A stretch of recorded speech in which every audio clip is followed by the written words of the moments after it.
foco na gastronomia internacional tem tomado conta da cena gastronômica por todo o país. E lógico que isso é um conceito. E hoje nós viemos conhecer um conceito de cozinha cubana. Isso mesmo, conhecer um pouco da gastronomia desse país, assim como um chefe que fez adaptações, que chegou no Brasil e que tem toda uma pegada para oferecer aquilo que o nosso público realmente gosta. Vem com a gente!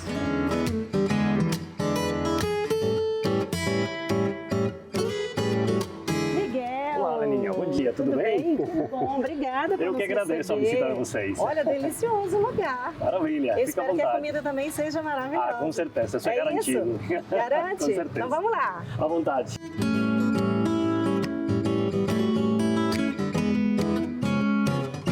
Miguel, que delícia esse ambiente. Nossa, eu tô adorando isso aqui. Fica à vontade.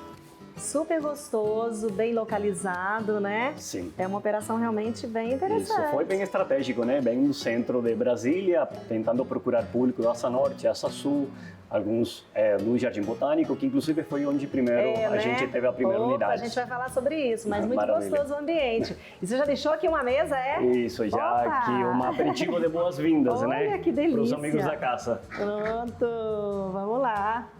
Tô doida para conhecer essa história, porque é muito interessante quando a gente pega um chefe, né, que vem de fora, assim, então tem toda uma história para contar de como que foi toda essa adaptação. E é isso que a gente vai falar hoje, um pouquinho da tua história, um pouquinho de como que começou. Mas, primeira coisa que eu queria saber, quem é o Miguel? Ah, bom, Miguel é um cubano, mais um cubano em Brasília, só que um dos poucos que decidiu empreender aqui, principalmente em Brasília, né? E com uma gastronomia totalmente atípica, porque não existem praticamente nenhum restaurantes cubanos, inclusive no Brasil. São Paulo já pesquisei, não tinha. Tem alguns lugares que são centros de festas, né, que tem alguns toques cubanos, mas assim, o que é representação de gastronomia cubana não tem no Brasil. Aí, bom, foi uma ideia que eu tive, vi uma vantagem muito grande por ser uma gastronomia diferente, por assim falar, porém bem aceita e um pouquinho até conhecida pelos brasileiros, porque acaba que a gente trabalha lá em Cuba a nossa gastronomia com a mesma matéria-prima que vocês têm aqui no Brasil.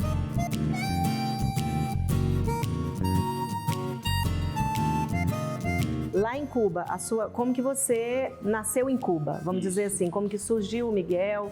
Como que foi essa história sua até chegar na gastronomia? Ah, tá. Bom, a minha primeira incursão na gastronomia foram alguns cursos que foram lançados numa cidade perto onde eu morava, de gastronomia, uma época em que eu tinha acabado de trancar a minha faculdade de engenharia civil, nunca tinha pensado em trabalhar com comida, nem com nada. Enfim, começou como um hobby. Um hobby, exatamente. Vamos lá aprender a cozinhar. Aí começou o curso, foram 3 anos de curso, acabei me envolvendo, né, me comprometendo com a área, uma área que eu valorizo muito, respeito demais, e acabou que passaram-se 20 anos já, né? Comecei com 20 anos. E até hoje eu estou dentro das cozinhas. Me formei, fui trabalhar para a área de turismo lá em Cuba, trabalhar com empresas espanholas principalmente. Trabalhei com grandes chefes espanhóis, suíços lá em Cuba e por aí começou.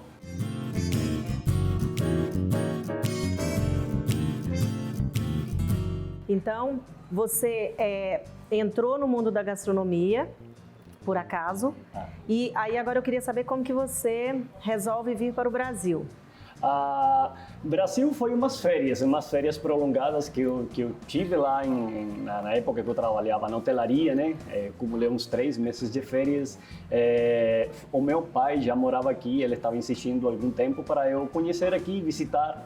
Enfim, aí acabei visitando, vim fazendo uma visita de turismo, né? Aqui para o Brasil, Brasília principalmente. Gostei demais da cidade, vi uma perspectiva muito grande. E acabei, decidindo começar a minha vida gastronômica nesse lugar onde eu vi a vantagem de não ter restaurantes cubanos. Achei que seria uma boa, né? Onde era? Então, Até eu chegar ao ponto de abrir um restaurante, passaram-se uns 5, 6 anos, né? Que é como todo início, você precisa conhecer o perfil do paladar da região, conhecer fornecedores, conhecer matéria-prima, acessibilidade, e até eu conseguir todos esses parâmetros aí, passaram-se 5, 6 anos. 5, 6 anos onde eu trabalhei o tempo todo em grandes restaurantes, assim, por passar... Aqui no Brasil? Aqui no Brasil, tá. E aqui em Brasília, né? Particularmente, trabalhei no Fasano, trabalhei em lugares bem diferentes onde conheci grandes chefes, né, que são chefes, são amigos, colegas de trabalho. Até hoje a gente conserva amizade. E em final de 2016 eu vi uma oportunidade aberta no Jardim Botânico, uma lojinha bem pequena que conseguia se adequar com o que eu tinha para fazer na época, né? Você precisa de capital para poder empreender. E, enfim, comecei com um bistrô bem pequenininho lá no Jardim Botânico, onde eu coloquei um cardápio 100% cubano, com alguns toques onde os brasileiros iam conseguir não estranhar muito.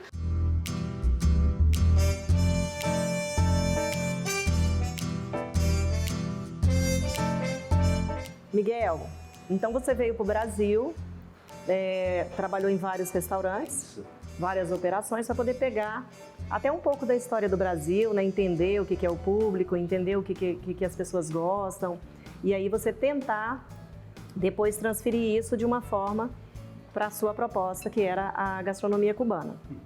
A gente sabe que não é fácil, né? Você fazer adaptações, mas que essas adaptações precisam ser feitas, porque o paladar de cada local que você vai é realmente diferente. Então a gente vê que a comida mexicana que você come no México não é a comida mexicana que você come aqui, então tem que fazer as adaptações. A chinesa, a japonesa, enfim, todos os estilos. O que eu queria saber é que depois de você passar por todas essas casas, por pegar a experiência nos mais variados estilos de restaurantes, né, de tipo de cozinha, conceitos diferentes, o que te levou a tomar a decisão de abrir o seu, de falar assim, eu quero empreender hoje na gastronomia, né? Eu quero abrir o meu negócio. Como que foi essa transição? Que momento foi isso? Tipo assim, como que você chegou a isso? É o momento de eu abrir o meu negócio. Então, foram vários fatores que acumularam no momento a oportunidade que eu vi de um local lá no Jardim Botânico com um bom custo e benefício, acessível a um público que já estava sendo bem formado lá no Jardim Botânico, que é uma região bem extensa, né? Já hoje é bem populada. E a vantagem que eu sempre vi de acessibilidade da gastronomia cubana ao paladar do brasileiro, com pequenas adaptações, sim, mas sem grandes alterações. E sempre tive o sonho de ter o meu próprio empreendimento e, bom, a oportunidade estava criada, coragem demais, sempre tive, tenho, e por aí comecei. Isso é importante, a gente sempre traz isso para o programa, que você pode ter um sonho realmente no papel e que esse sonho pode ser retirado do papel a qualquer momento. Então, no caso dele, ele fez um aproveitamento de oportunidade. Ele viu uma oportunidade de empreender em função desse local que ele achou, que ele encontrou. Era um local que valia a pena, era um ponto interessante para a operação dele, que o custo provavelmente se adaptava dentro do que ele poderia, enfim. Então, isso se chama, dentro do empreendedorismo, o aproveitamento de oportunidade.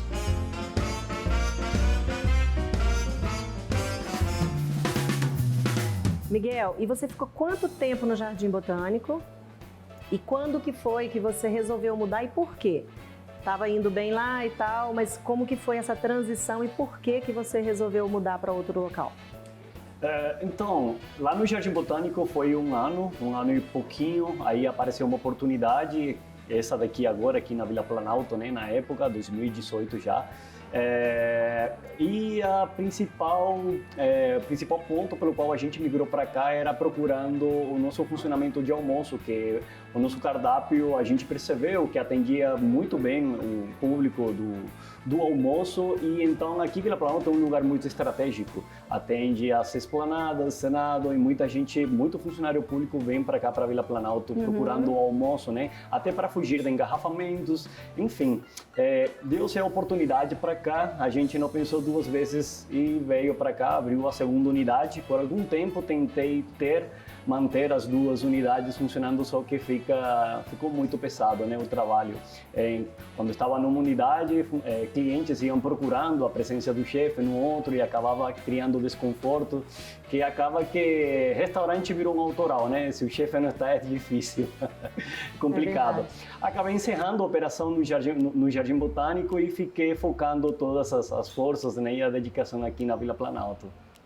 Olha que interessante, isso é uma coisa que a gente sempre fala também da importância de quando o chefe é o empreendedor, né?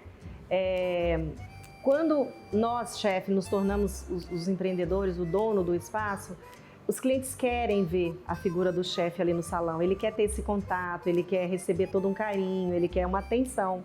E isso é muito importante quando ele fala isso.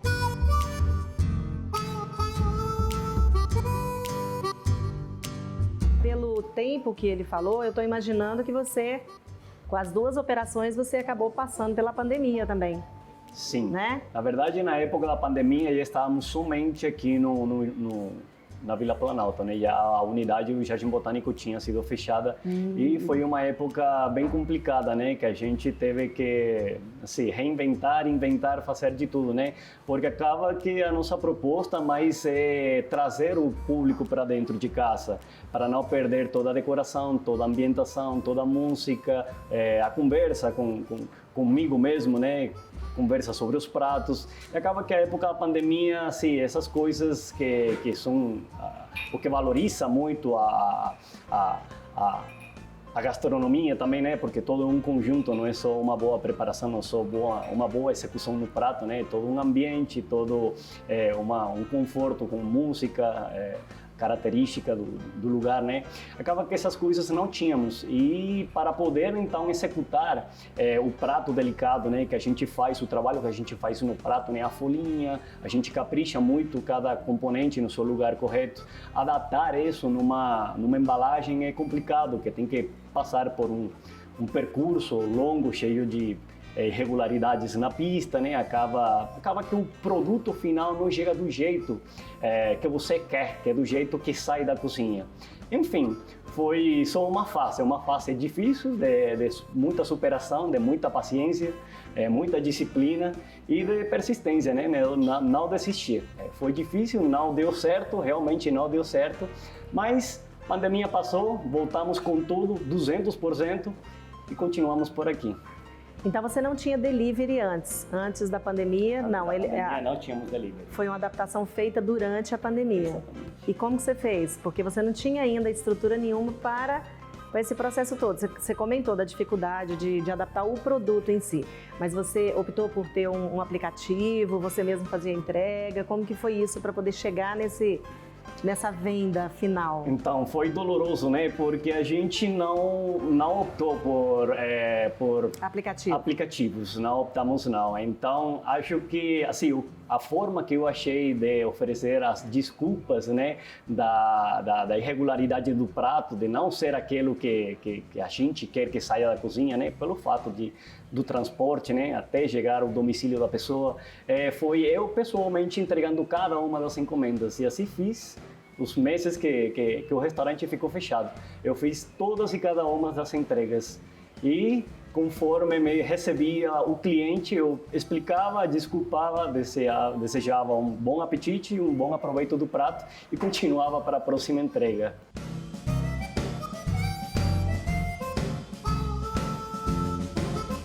A escolha do ponto, na realidade, você já tinha comentado que foi um aproveitamento, ou seja, você encontrou esse ponto que já era um restaurante, você fez as suas adaptações, quer dizer, criou em cima para poder operar, para poder trazer o seu negócio, isso, né?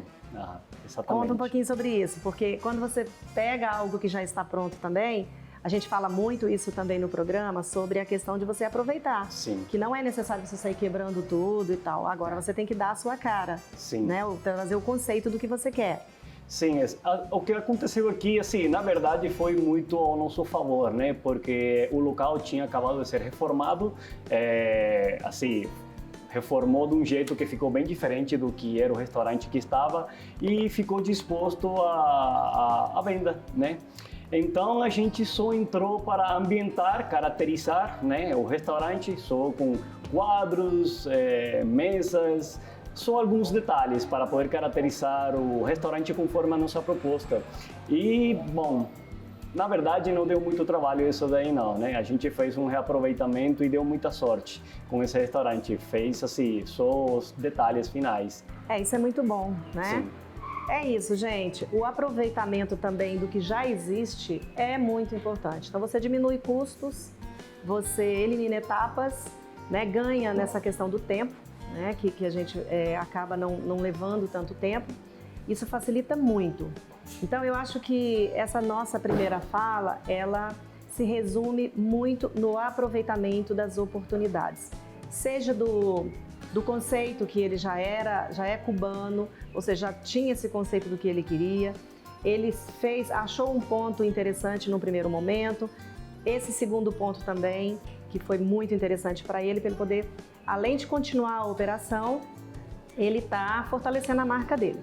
Fica com a gente que no próximo bloco a gente vai conversar um pouco mais e saber mais dessa história inspiradora.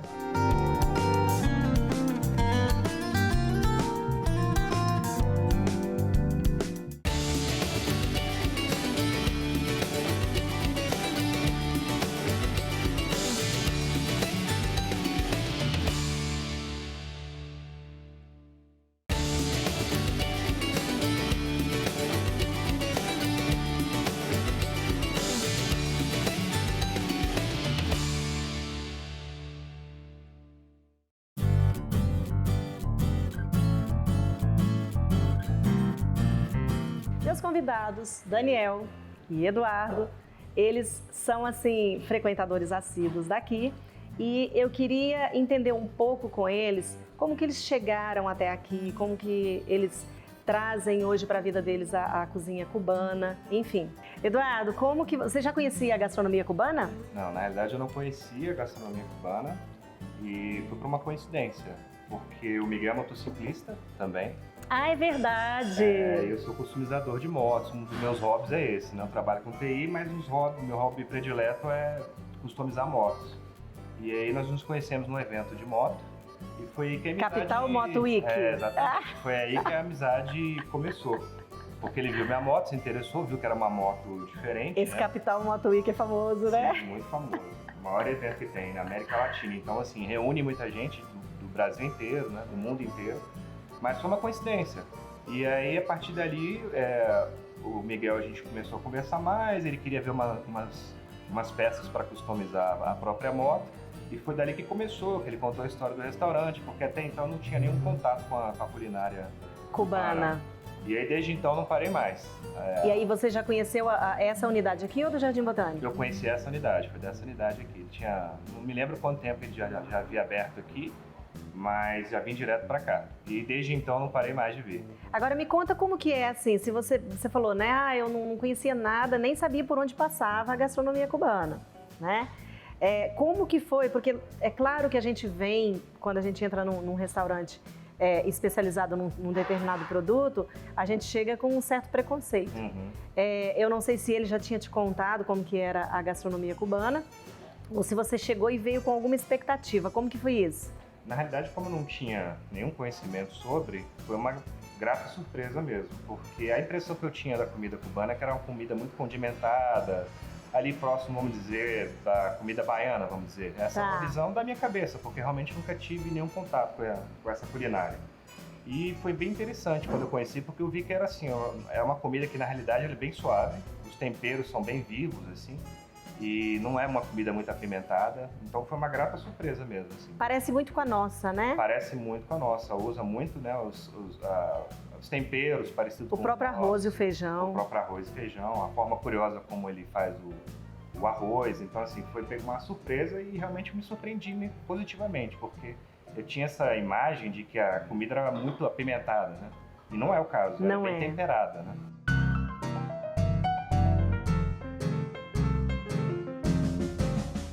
E aí você conheceu ele, então, através do Eduardo? Pois é, não me lembro também, já há alguns anos, num círculo de amigos, o Eduardo apresentou o Miguel para os amigos e foi o Eduardo que me sugeriu vir experimentar pratos aqui, que eu também não conhecia, não tive contato também com culinária cubana até então.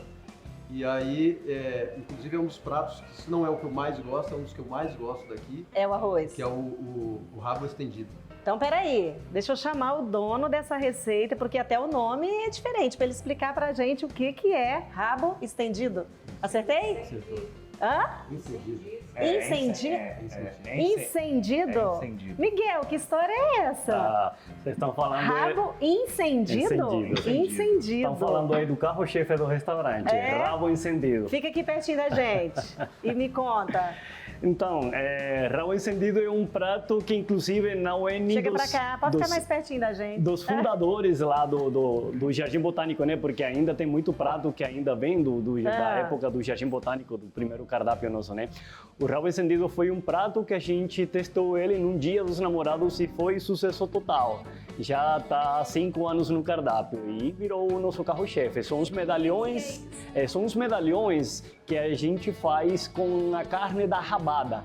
Ele é sem excesso de gordura, ele é sem osso e acompanha o moros e cristianos, que é um arroz tradicional cubano, né? Semelha um pouco com o baião de dois aqui do Brasil, só que ele é feito com feijão preto e alguns produtos suínos, é bem gostoso. Mas o rabo encendido, assim, é sucesso, né? A gente apresenta em formato de medalhão grelhado, só a carne da rabada. E coloca por cima uma demi-glacê feita com o próprio caldo da rabada, né? Com umas pimentinhas aromáticas por cima. É delicioso. É fantástico, a galera me parece fantástico. gosta demais. Me conta aqui um pouquinho sobre isso aqui. Aqui nós temos um chip, né?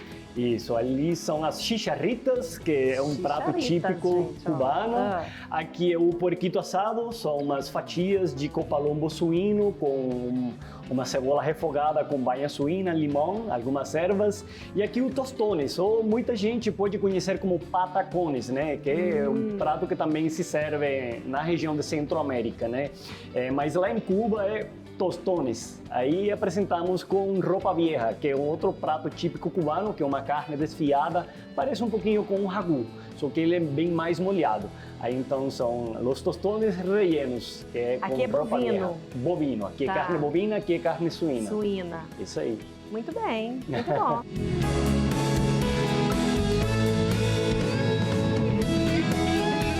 Gente, obrigada pela participação de vocês. Agora a gente vai comer isso aqui, né?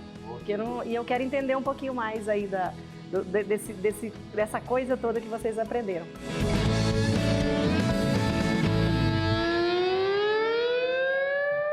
E continuando a ideia de convidados para poder validar essa operação, eu trouxe hoje 2 pessoas. Um que não entende nada da cozinha cubana. Nunca degustou nada, né? Não conhece Cuba e hoje ele vai experimentar aqui e falar pra gente como que é essa experiência em Cuba, né? E a Su, que já é totalmente adepta da cozinha, conhece o restaurante, que também vai poder dizer pra gente um pouquinho da história disso, e eu quero que ela fale sobre harmonização, porque ela é uma especialista em vinhos, então acho que ela tem toda essa história para contar. Hoje tudo harmoniza, né? Acho que qualquer comida, né? Tudo. A gastronomia, ela precisa do vinho, né? Com certeza, elas andam juntas, Elas andam juntas. E é isso aí. Vamos começar, Su? Me conta um pouquinho do que você conhece aqui do Miguel, né? Porque você vem aqui há muito tempo, você é uma frequentadora assídua e tal, e conhece os pratos, conhece a culinária cubana. Como que você acha que essa cozinha se adequa tanto ao Brasil? Bom, eu conheço o chefe Miguel já há bastante tempo, quando ele ainda tinha o bistrô lá no Jardim Botânico. E quando ele veio para cá, ficou mais perto da Asa Norte e está muito bem localizado, aqui muito próximo, aqui na Vila Planalto. E a gastronomia do Miguel, ela é fantástica, né? A gastronomia cubana, ela é interessante porque ela tem uma mistura, né, da culinária espanhola, um pouco da crioula, que é típica mesmo de Cuba, e algumas interferências também africanas. E aqui no Brasil, o Miguel deu uma característica muito própria de toda a experiência. Eu acho que ele passou por vários restaurantes, né? E assim, na minha opinião, é uma comida muito fantástica, porque se assemelha muito à comida mineira. Não sei se você reparou, os preparos de alguns pratos, principalmente o porco que eles usam muito. Eu adoro, eu acho que lembra muito a gastronomia mineira, eu sou de Minas, e é muito fácil, as pessoas gostam muito, porque é uma comida muito simples, com ingredientes simples, de um preparo muito bem feito. Agora, você entende que para empreender, o nosso programa é 100% voltado para o empreendedorismo, né? Faz diferença quando um empreendedor, quando alguém sonha em montar um negócio da gastronomia, ele ter um conceito criado, ele realmente criar toda uma história para poder vender essa comida, porque o que a gente fala eu pelo menos tenho essa frase comigo, que é não venda comida, entrega uma experiência. Então, quando você traz isso para uma pegada internacional, um estilo internacional, que você cria essa pegada toda, que é o que ele faz aqui, né, 100% cubano, você como consumidora e como entendedora, inclusive, você acha que isso faz diferença no mercado, na cena gastronômica? Você tem toda a razão, eu acho que sim. O ideal seria, quando você monta um empreendimento, você ter uma consultoria para definir critérios, definir estilo, conceito. Mas muitas pessoas vão pelo seu instinto, né? Eu acho que o Miguel trabalhou muito a questão do instinto, ele tinha muita vontade de ter o seu empreendimento, então ele trouxe as referências do país dele e conseguiu fazer um cantinho de Cuba aqui na Vila Planalto, né? E ele é muito fiel a esse conceito dele, por isso que as pessoas gostam tanto do restaurante dele. O que é um prato hoje que você fala que é impecável? Que você gosta muito. Então, eu gosto muito do arroz que ele prepara, que é o Moros e Cristianos, e o Roupa Vieja, que é uma carne desfiada, muito bem temperada, mas é bem temperada, mas no ponto certo. E uma coisa que eu adoro, e sempre que eu venho, o Miguel já prepara as bananas da terra maduras, grelhadas para mim. Eu acho que é um acompanhamento maravilhoso no prato, que eu amo. Delícia. Eu nem preciso pedir, né? A banana sempre vem. Que é muito característico de Cuba. Em Cuba se come muita banana verde, porque olha é base aí, tá de chegando aí, ó. Não sei o que ele preparou, Miguel. Gente, olha que delícia. Gente, esse prato é muito incrível, porque ele é um purê de banana da terra e tem um peixe envolto a uma massa muito fina. É um prato massa folhada. Essa é a rabada, que eu nem lembro mais o nome. Como é que é? Rabo encendido. Rabo encendido, olha que nome.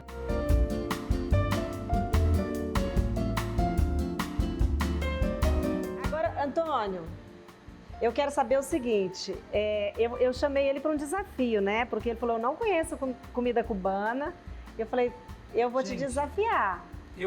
Por incrível que pareça, agora que vocês Cadê os talheres que nós vamos provar isso aqui? Eu me lembrei que eu frequentei muito o restaurante que ele tinha no Jardim Botânico.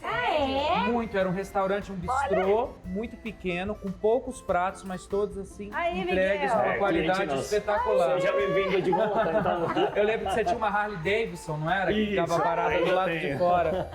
As batatas chips me associaram a essa culinária. Tinha um arroz de frutos do mar, eu acho. A mariscada, que era excepcional. E que remete muito à comida espanhola, né? Eu acho que a mariscada traz esse frescor. Sim. Bom, então você tinha dito que não tinha muita experiência, agora você voltou às memórias. Voltei às memórias, foi. Exatamente. Vamos provar isso aqui pra gente ver? E aí eu quero escutar de você, que não tem muita vivência, assim, principalmente porque tem muito tempo que você fechou lá, né? Fácil. E você não sabia que eu estava aqui? 2018. Não, eu acho que foi 2017 a última vez que eu fui lá. Os chips, eu tava tentando me lembrar de onde eu me lembrava dos chips de banana. As chicharitas. Chicharitas. E aí, quando você comentou em Jardim Botânico, eu me lembrei. Aí, tá vendo? Legal. De volta às origens. Sempre se cruzando no mundo da gastronomia. Esse aqui é o Moros e Cristianos, que a gente chama que é o nosso baião de dois, né? Só que a diferença é que ele é feito com feijão preto. Bom? Gente, arroz com feijão. mas feito de uma Arroz com maneira feijão. muito diferente. E Tem muito saboroso. uns crisps de bacon que estão assim deliciosos, então faz diferença. Tem um frescor aí do cheiro. Tem, Sim.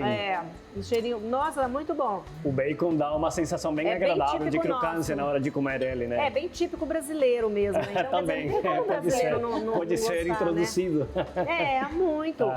Aqui é a rabada. A rabada, Essa é muito interessante. Medalhão de carne de rabada que a gente prepara dentro da cozinha com o molho da própria rabada, Olha né? só. O demi glacé.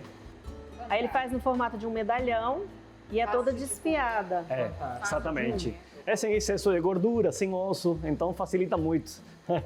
Já fiz muita gente que fala que não come rabada comer esse medalhão e adorou.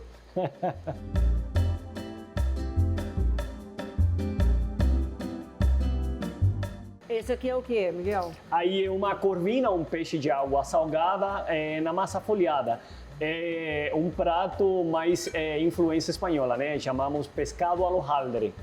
Hojaldre é referência à massa folhada. Com um purê de banana, que é típico, né, de Centro-América, né? Lá a gente costuma fazer o nosso purê de banana, inclusive com produtos suínos, com banha suína, colocar alguma carninha. Restaurante. E fazemos essas misturas, fica bem legal. Não, eu acho que você montou aqui, assim, quando eu vou a um restaurante, a Su estava comentando sobre uma experiência. E assim, eu viajei agora, eu conheci a Croácia, que era um país da Europa que eu não conhecia. E assim, eu levo muito isso em consideração. Eu acho que quando você vai a um restaurante, eu sou uma pessoa que eu reparo do talher, a apresentação do prato, ao sabor da comida, ao atendimento. Eu acho que na casa você conseguiu demonstrar isso muito bem, esse lado cubano. A gente se sente assim muito próximo da cultura. E é um país que eu tenho um interesse enorme. É um país que eu não conheço, que eu tenho muita vontade de conhecer.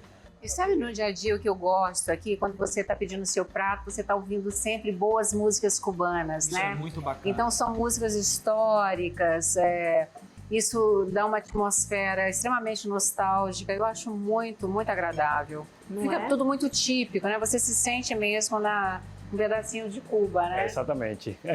Pois Nunca é. visitou Cuba, botou um pé aqui, já pode se Já identificar. pode se identificar, exatamente. O que eu amo do seu país são os charutos. Maravilha. Ah, claro, muita gente gosta.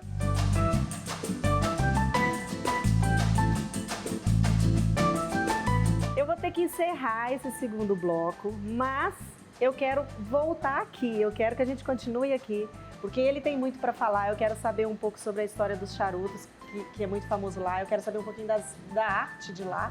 Ele é especialista no assunto.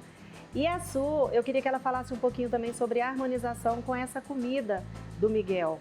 Então fica com a gente, que a gente volta já já.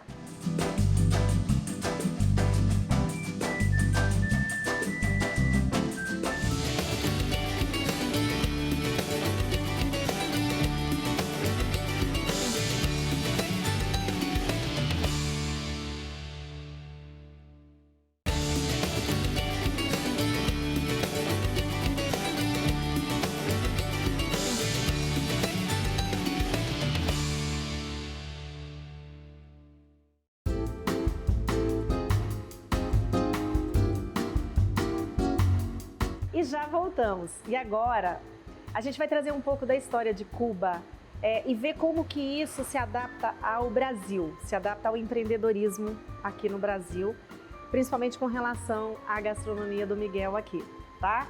Ó, vocês podem comer, senão eu vou comer tudo sozinha, tá? Você estava dizendo no outro bloco que, aliás, todo mundo sabe disso, que Cuba tem essa fama por causa dos charutos. Você sabe um pouquinho sobre isso? Cuba, ela é um dos poucos produtos que é importado de Cuba, creio eu que sejam os charutos, e é um país assim rico não só por isso, mas por toda a sua história, né? Um povo que é muito trabalhador. Eu particularmente, por trabalhar com arte e antiguidade, eu coleciono carros antigos. Então, em Cuba tem uma característica muito bacana que, pelo embargo econômico que o país sofreu, os carros antigos lá permanecem em uso no cotidiano. E isso é algo assim realmente muito interessante. Os charutos são consagrados no mundo inteiro, né? Acho que os melhores charutos do mundo são os cubanos, pelo menos são os meus favoritos. E é um país muito rico culturalmente, tanto na culinária quanto nas artes, na música. A arquitetura cubana é única e, assim, é um privilégio, porque eu acho que é o primeiro restaurante cubano de Brasília, né? É a primeira experiência. Assim, você foi a primeira pessoa a trazer isso para a capital. Eu acho muito interessante isso. Eu acho que Brasília está vivendo esse momento de muita ascensão na culinária internacional. Nós estamos com várias casas voltadas para vários tipos de culinária, o que há 10 anos atrás a gente não via. Eu acho que a gente estava com um mercado muito fechado para italiano, japonês, caminhando um pouco espanhol por aí. Mas agora acho que a gente está se abrindo. Uma coisa que a gente vê em São Paulo, mas a gente não via aqui em Brasília. O nosso público é muito rico. Nós temos muitos diplomatas aqui, por ser a capital do país, então eu acho isso muito, muito interessante.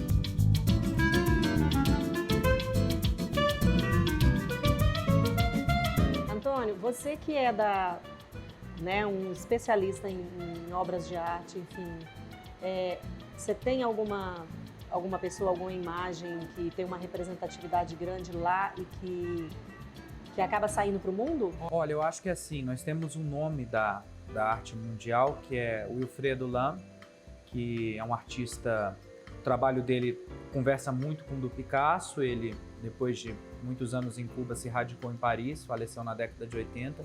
É um artista com um trabalho incrível, hoje é um dos maiores nomes na arte mundial, um artista a qual seus trabalhos alcançam a casa das dezenas de milhões de dólares.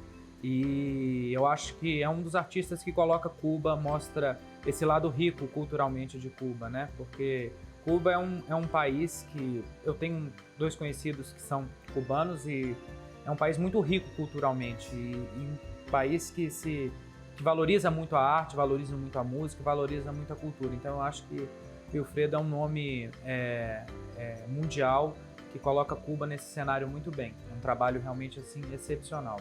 Ai, que bom. Legal isso, né? Isso é muito bom, né? Você escutar isso tudo do seu país e saber que essa cultura sai toda, né? Ela viaja o mundo, né? Sim, cultura brasileira e cubana tem se cruzado várias vezes, né? Sim, tem muito artista já. Da história, Isso.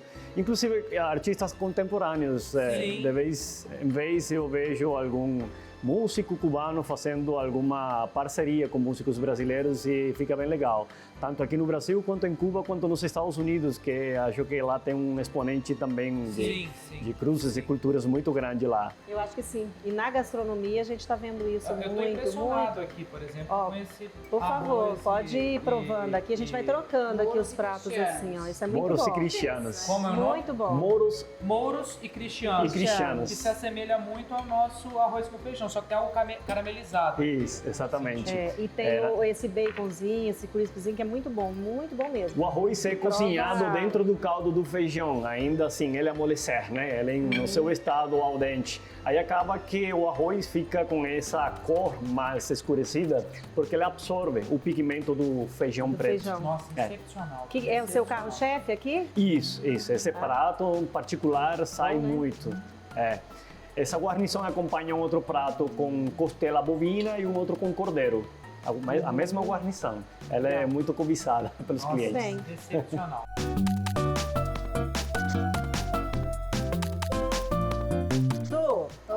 O que vinho, vamos falar de vinho. Depois a gente vai falar da carta de drinks deles aqui. Mas vinho harmoniza bem com esse tipo de comida? Harmoniza bem, sempre, né?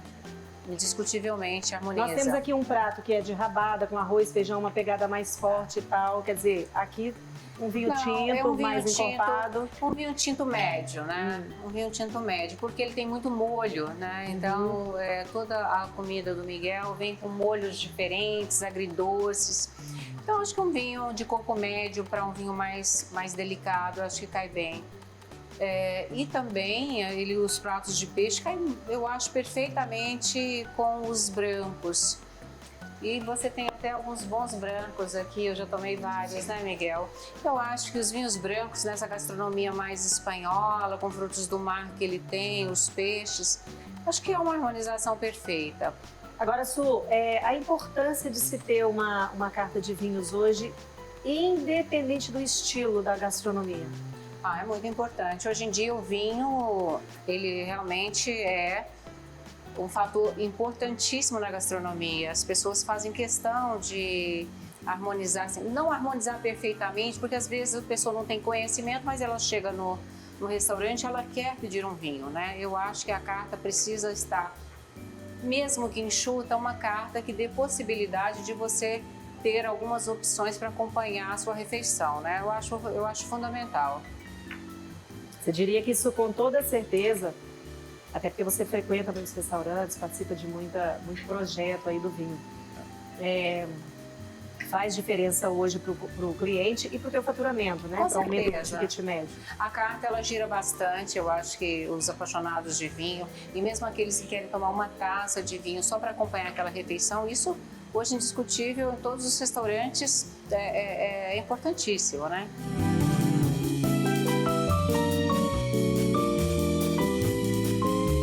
Agora, a parte de drinks cubanos é bem rica. É verdade. Você acha que... aí eu tô falando eu acho que os drinks combinam muito mais com esse tipo de comida do que o vinho. Óbvio que para cada paladar, para cada gosto, né, é uma adaptação. Mas eu acho que os drinks com isso aqui harmonizam super bem. Você falou super certo. Eu acho que uma das maiores características da harmonização cubana são os drinks, porque é muito forte na cultura cubana os drinks. É um país muito quente, do Caribe, os drinks são ovacionados lá. Aqui eu adoro esse que é o Hemingway, né? É o Hemingway, adoro. O meu daiquiri, né? É o seu daiquiri, uma pinha colada. Pinha colada. Então, e também tem um mojito, que é um típico, super típico, né? Que é super refrescante, com muito hortelã.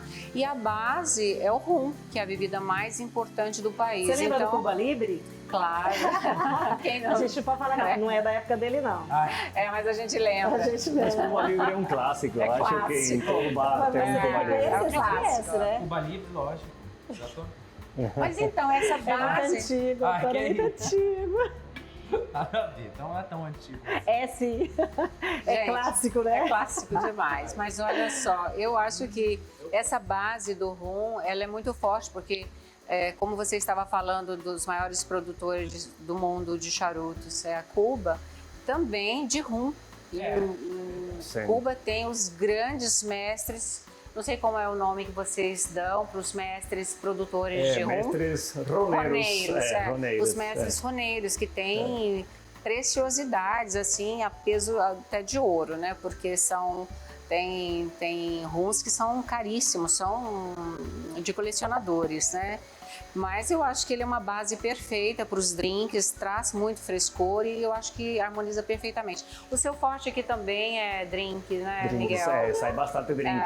Conforme o público é a inclinação da bebida, né? O público um pouquinho mais jovem, aí eles acompanham mais drinks, mais aperitivos. Já quando a pessoa é mais conservadora, que vai para a sequência de pratos, entrada, principal, sobremesa, aí ela opta por um bom vinho. Que até é melhor para digestão, para salivação, para degustar os pratos, né?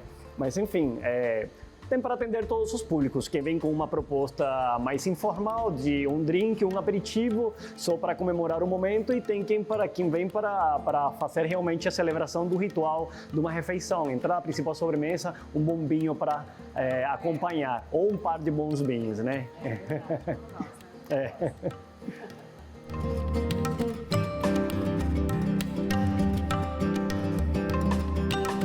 Miguel, qual foi o seu principal desafio quando você chegou no Brasil para poder abrir o negócio? É tudo, né? É um conjunto. Nada é fácil, né? Desde abrir uma loja, toda a burocracia que é mais quando você é estrangeiro, é muito mais protocolado, né? Eu lembro que hoje eu sou cubano naturalizado no Brasil, sou brasileiro, né? Cubano naturalizado. Na época não era, então foi um pouquinho mais protocolado para mim. Mas assim, funcionários também com preparo é um desafio enorme. Não é da época, é de todo dia a gente está está atrás de bons profissionais, né? Comprometidos, profissionais disciplinados, com habilidades. Acaba que a habilidade, se o funcionário for bom, ele adquire, porque você tem todo o empenho para ensinar essa pessoa, né? Mas é um desafio muito grande, a mão de obra, aqui em Brasília, não sei em outros estados, né? Mas acesso à matéria-prima, essa inflação que bate de frente com as nossas cartas, né? Os nossos cardápios, essa subidez de preços que é muito difícil, porque o fornecedor aumenta, diminui preços e é muito complicado. Enfim, a questão tributária também é complicada, a legislação trabalhista você tem que conhecer muito bem para não entrar numa fria. Enfim, embora você está com as melhores das intenções com todo mundo, é muita lei, muita regra a ser seguida que você tem que gastar, que nem eu, 5, 6 anos nessa área para poder entender muito bem, para então depois desbravar. Realmente a gente sempre fala isso aqui no programa, que os desafios são muitos. Eu já até entrei com essa fala hoje, de todos os percalços, de todos os desafios que a gente encontra ao longo dessa caminhada. A mão de obra realmente ela acabou, né? Existe um monte de desempregados, mas você não consegue pessoas, primeiro, capacitadas. E mesmo aquelas que às vezes aceitam trabalhar, serem treinadas, ainda existe uma certa dificuldade. Até porque isso falando da minha área, da nossa área, quando você consegue treinar uma pessoa, alguém vem e leva ela.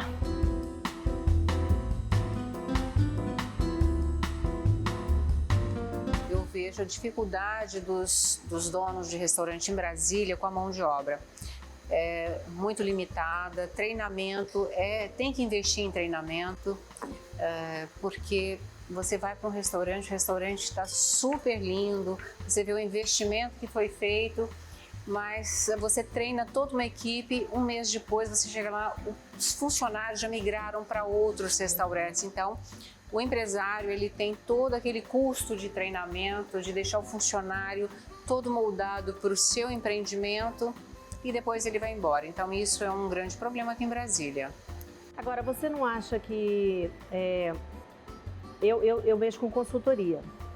E muitas das vezes eu me deparo com situações do tipo essa que você está falando, que essa pessoa que treinou, esse que pegou o cara ali cru, fez o treinamento, ele remunera às vezes muito mal, tá? Ele remunera baixo, então automaticamente o concorrente viu, sabe que aquele funcionário está muito bom e vai e oferece mais e carrega ele para lá.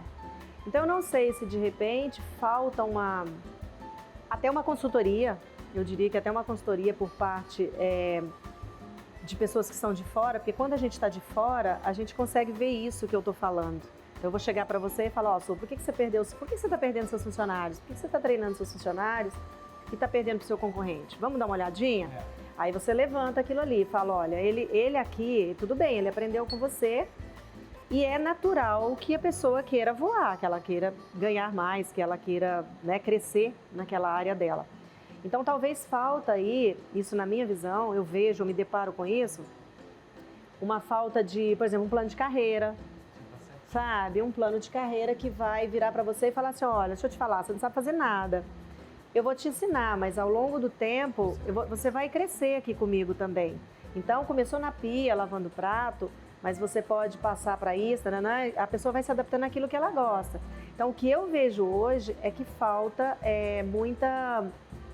E até dentro dos programas que eu gravo no Brasil inteiro, e todos reclamam da mesma coisa, que eu acabo de treinar uma pessoa e ela vai para o outro. Sua consultoria que você dá é importantíssima, eu acho, porque isso é uma grande verdade. Eu acho que assim, 30% ou 40% de uma experiência em um restaurante está pelo atendimento. E eu acho que a cidade que mais oferece isso melhor é São Paulo. Eu frequento muito lá. E recentemente, indo a um restaurante que abriu aqui em Brasília, um restaurante paulista, eu fui tão bem tratado e o gerente não me conhecia, né? Mas, enfim, resolveu tudo, conseguiu a mesa que eu queria, o vinho que eu queria. Eu pedi algo que não estava no cardápio, ele, não, mas eu posso disponibilizar um funcionário para buscar para o senhor, se for o caso. Então, eu acho assim, isso muito, muito importante. E criar isso para o funcionário é muito importante. E Brasília é muito carente disso. Então, uma pessoa com essa sua visão, que eu acho que é a mais correta, é imprescindível para o nosso mercado aqui da capital. Mas, lamentavelmente, sabe, Leninha, nem todos os restaurantes têm uma estrutura para contratar um bom consultor, né? E eles vão muito da forma intuitiva, tentando se organizar da maneira mais intuitiva. E, na verdade, a gente sabe que é uma classe laboral muito complexa, né? Então, mesmo com grandes treinamentos e com consultoria, eu vejo alguns grandes restaurantes passando pelo mesmo problema, porque tem muito essa movimentação por diferenças, às vezes mínimas salariais, mas o funcionário acaba fazendo opção em migrar para outro estabelecimento. Então, é uma pena, né? É uma pena, porque tem muito investimento do empresário para formar a sua equipe, e a gente vê isso todos os dias, né? Mas é um quadro laboral muito complexo mesmo, né?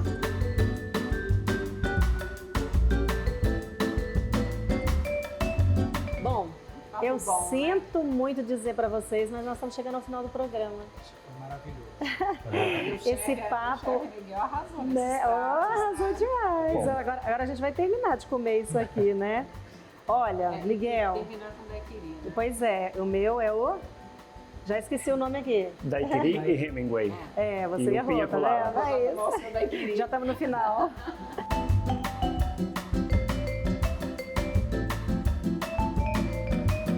E nós estamos chegando ao final desse programa delicioso. Gente, olha só, gastronomia perfeita, amigos. E hoje essa fala foi muito interessante porque a gente trouxe convidados para poder validar tudo que a gente está falando dessa operação. Vai ao ar toda quarta-feira às 20h30 no canal Empreender. Por que assistir? Já é um bom negócio. É isso aí.